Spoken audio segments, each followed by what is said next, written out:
Hello everyone, it's Dylan from Yugioh Everything, and welcome back to another Yu-Gi-Oh! VRains episode review. This time we will be going over episode 72 of Yu-Gi-Oh! VRains, the beginning of the Bohman vs. Playmaker Round 3 RERematch duel. And generally speaking, what did I think about the episode? I really enjoyed it, and I have to say I'm actually pleasantly surprised that this duel did not feel like a rehash of the first two times Playmaker and Bohman dueled. I mean, these two characters have now dueled more than Playmaker, well, actually, not more than Playmaker and Revolver, but more than as many times as Jack and Yusei, as many times as Yugi and Kaiba, and that's just in the last 25 episodes. These guys have dueled so much, and I was not really a big fan when I found out that they were going to be dueling again, because I just didn't really see the purpose in it, especially if Playmaker wins.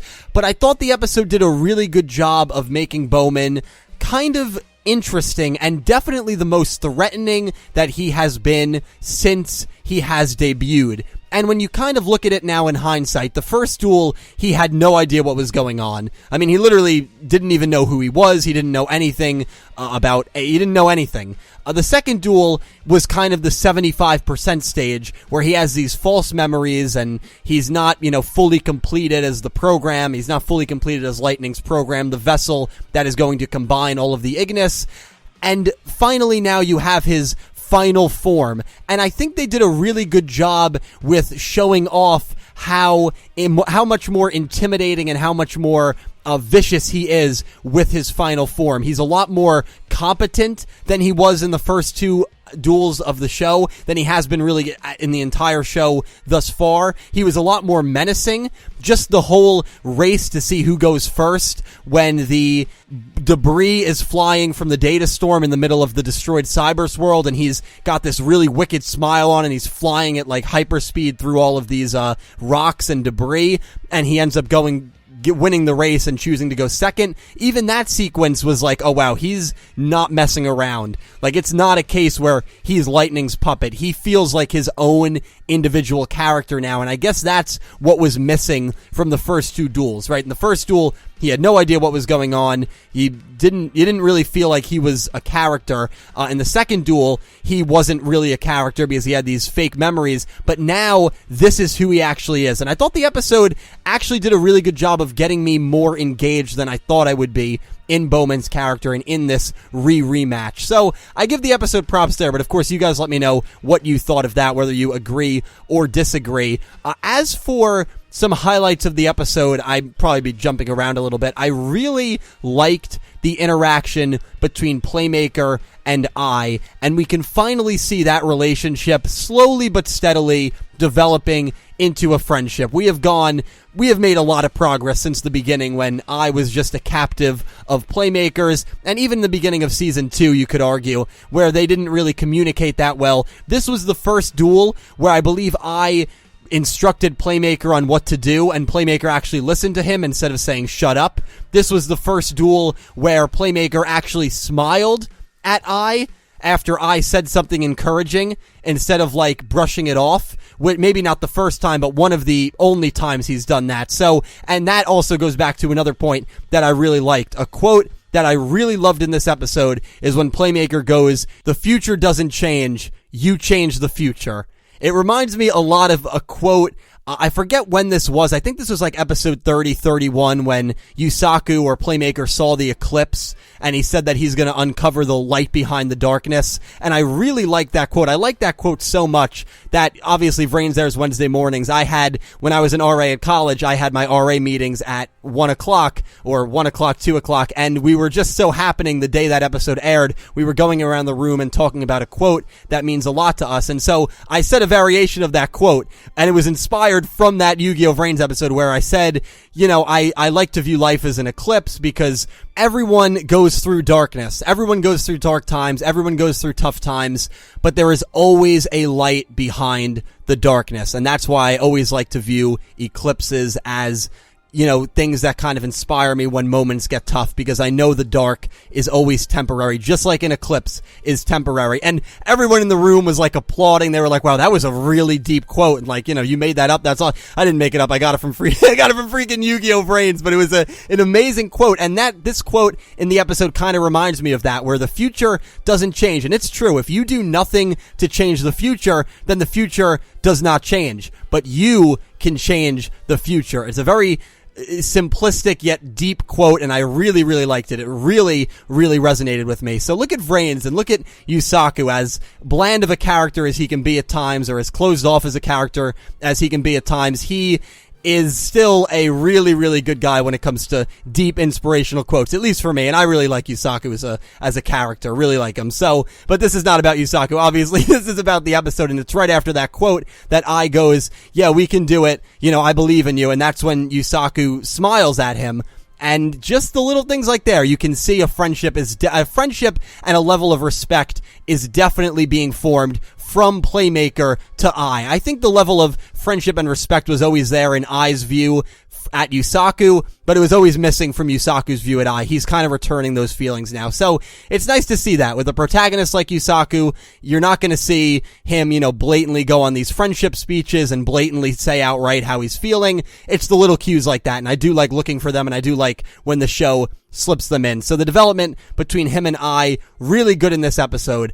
As for the duel starts. Bohman takes them to this destroyed Cyberse world to obviously rile up Ai and Playmaker. Playmaker stays calm and cool and collected, as he always does. You can talk about how he's a boring, emotionless character if you really want to, but the one thing he always is collected. He is a very collected person. He rarely lets the situation get the better of him. Sometimes he lets his anger take over, but that has gotten better as the show has gone on. And so he calms Ai down, and Ai finally, for the first time, expresses a level of self-guilt. He kind of, at least this is the vibe that I got, he kind of feels guilty that he left the Cyberse world, and he feels maybe if he stayed behind and didn't look for Playmaker, he could have done more to help prevent its destruction. And then Bohman turns around and goes, I was the one who destroyed the Cyberse world, and I gotta tell you, man, it was brutal. The screams of the Cyberses was like music to my ears. I mean, he was saying really, really messed up stuff, really trying to rile Ai up. But more so than that, it also shows the viewer that this guy is, at the end of the day, sadistic. He might be a more calm character, but he still has a very sadistic, evil, effed up side to him. And the fact that he took so much pleasure in destroying the Cyberse world, I think that really says all it has to say. But then again, there was a quote that was said by Ai right after where he's like, is Bohman really like this? And Playmaker kind of left it ambiguous, where maybe, again, he is being manipulated a little bit by lightning, and he very well could be, and he was created by lightning. So it's not that Bohman is this way, lightning created him this way. This is from lightning. This is not necessarily from Bohman. Bohman is a creation of lightning. So, and of course, when you're dealing with memories that can be changed and altered, it's very tough to tell what's real and what's not real. The dueling action was good. It was enjoyable, but Playmaker's first turn, my God, I'm watching it, and I think I even said out loud to myself, I'm like, my head is spinning. The guy's doing so many crazy tactics, as he always does, to kick off the duel. He sets his defense up really well. He uses Cyberse Magician, or he summons Cyberse Magician. It was cool to see Cyberse Magician back. He's one of my favorite Playmaker monsters. I love the visor and the red light that it emits when he uses its effect. I love that animation. Just love that sequence.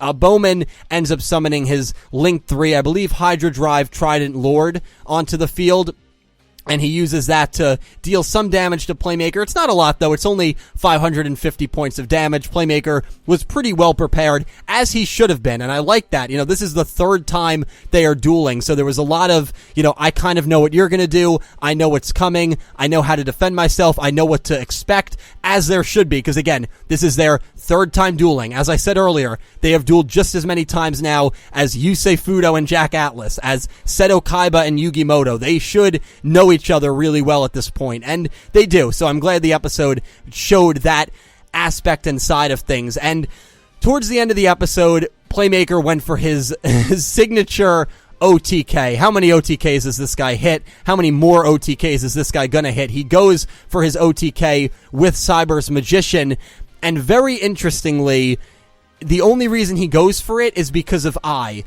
tells him, I just have this voice in my head that's telling me we need to defeat him now. The whole last 3 minutes of this episode, I was very uneasy because I really believe that there is something much deeper to I. And of course, at the very end of this episode, Bohman says he has intuition. And every time the word, the phrase, the dark Ignis is said, it makes me think that there is some sort of darkness, some sort of extra layer within this Ignis that Lightning has stated, and I really do believe that there is. Now, why is there that extra layer? I'm not quite sure, and I hope it gets expanded on, and I'm pretty confident that it will get expanded on at some point in the future, but I just has this feeling in his gut that he needs to defeat Bohman, that Bohman has reached this superior strength, maybe superior strength to Playmakers, and as the duel goes on, it's going to get much more difficult and more difficult to defeat him, to the point where they won't be able to defeat him unless a miracle happens, and as we see in the 73 preview, the miracle very well could be in the form of a synchro summon, a Neo Storm Access, which sounds freaking awesome. What Yu-Gi-Oh loves to do, they love to throw the word Neo onto anything to make it more, badass, and it shouldn't work as well as it does, but it usually works, right? Neo Domino City sounds awesome. It sounds futuristic, which is exactly what it was. Neo Link VRains sounds cool enough, and now Neo Storm Access sounds awesome. Neo New Sawatari from Arc 5. It just always works, and it's Yu-Gi-Oh always does it, but it's really funny, and I'm glad that they keep up the tradition. But clearly, based on the preview, Playmaker is going to be getting a very strong monster and pull off some sort of miracle, and we even see a new monster on his field in the preview, which I imagine is probably a tuner. But enough about the preview, even though there is a lot to look forward to in episode 73. Back to this episode.